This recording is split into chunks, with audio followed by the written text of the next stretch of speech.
ውድ እግዚአብሔር ቤተሰቦች እንደምን አላችሁ እንደምን ቆያችሁ? ዛሬ ይዤላችሁ የመጣሁት ስለ ሶስት ጓደኛሞች ታሪክ ነው። አጠር ያለች ታሪክ ናት። ታሪኩን እንድታዳምጡ ጋብዣችኋለሁ። በቅድሚያ ግን እኔ ጀማሪ እስከሆንኩኝ ድረስ ላይክ፣ ሼር፣ ሰብስክራይብ እያደረጋችሁ እንድታበረታቱኝ እንዲያውም በኮሜንት አስተያየታችሁን እንድትሰጡኝ እጠይቃለሁኝ። ቀጥታ ወደ ታሪኩ ቀርባለሁኝ። ሶስት ጓደኛሞች ኑሯቸውን ለመለወጥ አስበው ወደ ከተማ ስደት ይጀምራሉ። ጉዟቸውን በእግር በመሆኑ ረሃቡና ድካሙ ፈታኝ ነበር። ነገር ግን ፀሐይ ከመጥለቁ በፊት አስፈሪውን ጫካ በማቋረጥ ላይ ሳሉ አንድ ትንሽዬ መንደር ለመድረስ የተወሰነ ቦታ ሲቀራቸው ድካማቸውን የሚገፋ አንድ ክስተት ተከሰተ። ድንገት በጫካው መሃል ባለቤት አልባ የሆነ በብር የተሞላ ሻንጣ አገኙ። እጅግ በጣም በመደሰት ገንዘቡን ለሶስት እኩል ተከፋፍለው ወደ መጡበት ለመመለስ ተስማሙ። ረቧቸው ስለነበር ደስታቸውን በድምቀት ለማክበር በሚል ከመካከላቸው አንዱ ምግብና መጠጥ አቅራቢያቸው ካለ መንደር ገዝቶ እንዲመጣ ተላከ። ዳሩ ግን ምግብና መጠጥ ሊገዛ የሄደው ሰው ልቡ በተንኮል መንፈስ ተሞላ።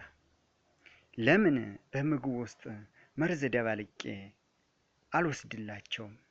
ከዚያም እዚያን ሁሉ ብር ባለቤት ሆኜ ኑሮዬን እቀጥላለሁ ሲል አሰበ። ያሰበውንም አደረገ።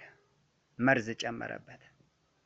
በሌላ በኩል ደግሞ የጓደኛቸውን ምግብና መጠጥ ይዞ መምጣት በጉጉት ሲጠባበቁ የነበሩ ሁለት ሰዎች ለምን እሱን ገድለ ነው ብሩን ለሁለት አንካፈለውምና ኑሯችንን አንለውጥም በሚል ሐሳብ ይስማማሉ።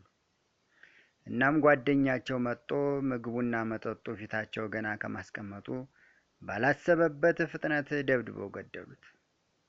በደም እንደሰከሩ ረቧቸውን ለማስታገስ የመጣላቸውን ምግብ በጥድፊያ ተመግበው መሬት ተደገፉ። በዚያውም እስከ መጨረሻው አንቀላፉ።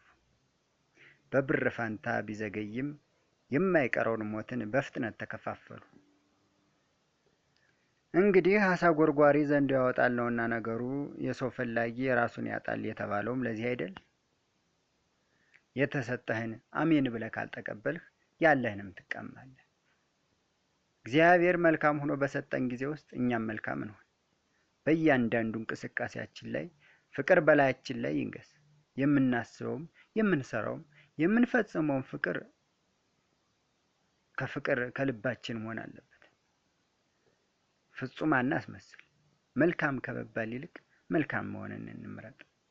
ፍጹም መልካም ሰዎች ሆነን እናልፍ ዘንድ ማስተዋሉን ያብዛልን። አሜን። ይቆየን። በእውነት ሰው ተንኮል ባሰበ ቁጥር ራሱን ወደ ተንኮል እየከተተ ነውና ሁላችንም ተንኮል ከማሰብ እግዚአብሔር ልቦናችንን ይመልስልን። ወስብሐት ለእግዚአብሔር። ይቆየን።